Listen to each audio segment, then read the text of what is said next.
Alright, what's happening? Another video, another day, Friday morning, here we go. Will the cost of Manchester City strike again for Pep Guardiola? This is simple as it is. After a couple of years with Roberto Mancini, a couple of years with Manuel Pellegrini, a couple of years of success, they go down the drain, struggle for Champions League, and then they ultimately get sacked. Will the same happen for Pep Guardiola? We don't know. Will it happen? For me personally, I think it might. He has just signed a new 2-year deal lasting until the summer of 2023, after his current deal was set to expire at the end of the season. Manchester City travel to high-flying Tottenham Hotspurs, managed by Jose Mourinho, that currently sits second, while they sit 10th. They need results, Manchester City, to get the pressure off of Pep Guardiola's back. Will they get the result on Saturday that I think they might get? I don't think so. It's away at the new Tottenham Hotspur Stadium. With the way Tottenham are playing now, I cannot see Man City getting more than a draw.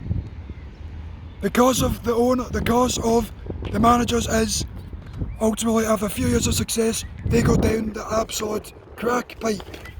They cannot sustain it, and they cannot keep going. Will it happen to Pep Guardiola? Most likely. If he sees these 2 years out on his new contract in 2023, there will be 7 full years at Manchester City, which has currently went to 5, which has been nuts. For Pep Guardiola to not be winning the league title in any team, then out is mad, after he had a very good stint with Barcelona, Bayern Munich, every club. Everywhere he's won every trophy. I think after these 2 years at Man City now, at the end of his new deal, he will look to move on, I feel. He was brought in to win the Champions League, which was a wee bit weird because he was brought in from Bayern Munich to win the Champions League, which he never managed to do in Munich. He only done at Barcelona. So it's a bit weird for a guy that's not won it in a good while to try and win it. He has been financially backed heavily. He is asking for more and more money as his team is aging. You have got an aging Sergio Aguero, you've got an aging backline which is starting to get replaced, you've got a slightly old midfield, and everything. Will they get a result? I don't think so.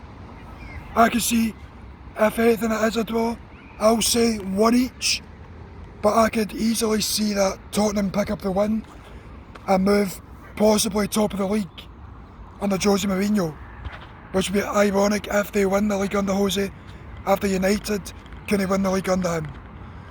Match 2 is Newcastle United v Chelsea. Newcastle United currently sit 13th after a 2-0 loss against Southampton 2 weeks ago before the international break. Chelsea sit 5th after a 4-1 win against Sheffield United. Both teams started off very well in the Premier League, but it was only Chelsea out of the 2 teams that carried on doing well. 5th place, is they really amazing for Chelsea after spending well over £200 million in the transfer market in the summer? Frank Lampard has went away to slightly bigger teams this season and set up defensively to pick up points that he didn't pick up last season, which is fair enough for him. You understand that, but also if you spent £200 million as Chelsea boss, you're expected to play good attacking football. This game is at St James's Park, which you'd expect Chelsea to win, but Newcastle have been doing good there. So I'm just kicking a ball a bit. But as we know, Newcastle can pull out the bag with St Maximin, Callum Wilson, Almiron. They're very good players they've got, Newcastle. It's just a matter of fact or no. Will they turn up on the day? Will they help Steve Bruce's side get back to winning ways and get them climbing up the table?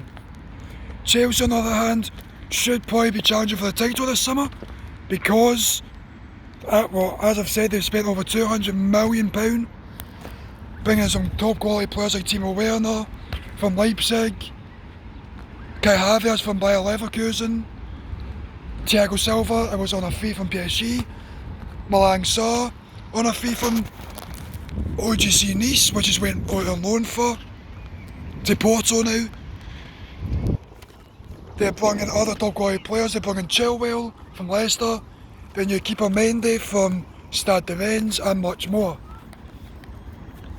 I'm personally gonna be a bit boring here.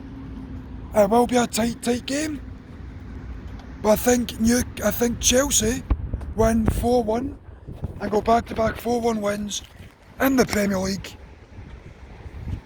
and they will climb up the table to possibly third. The last match of this episode discussed is Manchester United versus West Brom in the Premier League at Old Trafford. Can I say this being a tight game? Almost definitely. You've had United that's been poor, West Brom that's been poor, constantly underperforming to what they should be doing. For me personally, I can see this game ultimately being a draw. I don't see any other result apart from a 0-0 draw. It's at Old Trafford. United do sit 14th after a good win against Everton, as they beat them 3-1 before the international break at Goodison, while West Brom lost to Tottenham Hotspur, which is a bad result as they're battling relegation, but also shows that they didn't get trounced by Tottenham Hotspur. They were at least within a fight. As it is, both managers will be under pressure, more so Ole Gunnar Solskjaer, as United boss, 7th-14th. It's almost like the start of last season. Sitting poor, possibly getting sacked, see out to January, get a new sign and go again. They've only spent around about £58 million, which sounds ironic when I'm saying only spent, when that's still quite a lot of money. But after Ole was promised, or reportedly promised, to get Jadon Sancho, possibly Haaland and much more, you definitely see the holes in United's team, which shouldn't be happening. For the result, I've already said, I think it'll be 0-0, but as is Old Trafford, and United could easily turn up against West Brom, scud 4 or 5 past them, probably concede 3, but West Brom, last time Old Trafford, picked up a 1-0 win when they were last out there, so West Brom are easily capable of challenging United as they have been to Spurs and many more. The Premier League is back after a 2-week international break, after Scotland qualified for the Euros, which is amazing for us Scots. It's definitely been a while, and it is, yes, Sir Like and Boogie. Sorry about that, but I think with that, it's all the time in today's episode.